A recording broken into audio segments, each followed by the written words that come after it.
फिर एक ट्रेन हादसे का शिकार हो गई क्या? एक के बाद एक दूसरी रेल दुर्घटनाएं एक बड़े प्रयोग का हिस्सा है।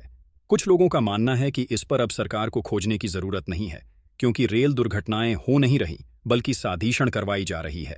जाहिर सी बात है, यह प्रयोग केंद्र सरकार को बदनाम करने के लिए हो रहा है। लगता तो यही है कि विदेशी जमीन पर बैठे कुछ लोग भारत में अशांति फैलाने के लिए ऐसा करवा रहे हैं। इसकी ठोस वजह भी है। दरअसल पिछले कुछ वर्षों में भारतीय रेल में जबरदस्त काम हुआ है। इसके विस्तार और आधुनिकीकरण को भारत विरोधी ताकतें बच्चा नहीं पा रही हैं। यही कारण है कि कुछ भ्रमित्र लोगों को प्रलोभन देकर हुए भारतीय रेलवे को निशान बनवा रही है। इससे सावधान रहने की जरूरत है। पाकिस्तान में बैठे एक आतंकी का वीडियो पिछले दिनों वायरल हुआ था, जिसमें उसने भारत में मौजूद अपने स्लीपर सेल से कहा था कि वह भारतीय रेलों, पाइपलाइनों, पुलिस आदि को निशाना बनाते हुए फिदा इन जंग छेड़े। क्या पिछले कुछ दिनों में बड़े रेल हादसे की वजह यही तो नहीं? इसका खुलासा तो हमारी जांच एजेंसियां ही करेंगे। लेकिन जिस तरह से पटरियों पर आपत्तिजनक चीज बरामद हो रही है, वह बताती हैं कि दाल में कुछ न कुछ काला जरूर है। लगता है यही है कि भारत में मौजूद स्लीपर सेल के लोगों ने अपना काम करना प्रारंभ कर दिया है। इसे समझने के लिए यह खबर पूरी सुने। राजस्थान में वंदे भारत ट्रेन को बेपटरी करने के लिए सीमेंट का बड़ा सा ब्लॉक पटरी पर रखा गया था। इसके अगले दिन इससे भी बड़े 2 ब्लॉक पाए गए। इसी तरह उत्तर प्रदेश में पटरी पर लोहा सिलेंडर आदि बरामद हुए थे। ऐसी और भी घटनाएं घटी हैं। भारतीयों को इन दुष्ट प्रवृत्तियों के खिलाफ सावधान रहना होगा। ये विचार करना ही चाहिए कि भारत में वे लोग कौन हैं जो पड़ोसी देश के अपने आकाओं के इशारों पर भारतीयों को नुकसान पहुंचाना चाहते हैं। ऐसे लोग भूल जाते हैं कि इस रेल से वह खुद या उनके परिजन भी सफर करते हैं।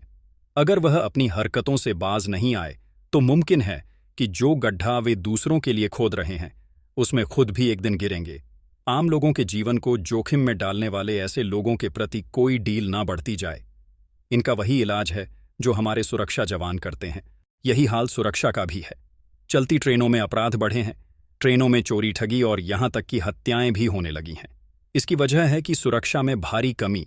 रेलवे सुरक्षा बल और राजकीय रेलवे पुलिस दोनों में हजारों पद रिक्त हैं।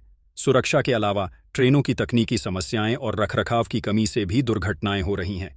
एक ही ट्रैक पर आमने सामने आ जाने वाली घटनाएं, कपलिंग का टूटना और पटरियां का उखड़ना मानो आम बात है। रखरखाव के बजट में भारी कटौती ने पटरी और तारों, पुराने डिब्बों के मरम्मती के कामों को मुश्किल बना दिया है, जिससे यात्रियों की सुरक्षा से खिलवाड़ होता है। दिक्कत यह भी है कि रेलवे का बड़ा बजट वंदे भारत, राजधानी, शताब्दी जैसी प्रीमियम ट्रेनों पर खर्च किया जाता है। अगर बजट का समान बंटवारा हो तो ट्रेनों की सुरक्षा कहीं अधिक सुनिश्चित की जा सकती है। इस तर्क को भी नजरअंदाज नहीं कर सकते कि निजीकरण को बढ़ावा देने के लिए रेल कर्मचारियों को हादसे के नाम पर बदनाम किया जा रहा है। रेलवे का तेजी से निजीकरण भी हो रहा है। बड़े बड़े उद्योगपतियों का रेलवे के महत्वपूर्ण क्षेत्रों में दखल बढ़ गया है। इसे बर्बाद होने से बचाना हर नागरिक का कर्तव्य होना चाहिए। अगर हमारा तंत्र गंभीरता दिखाएं तो हम रेल हादसों को काफी हद तक रोक सकते हैं।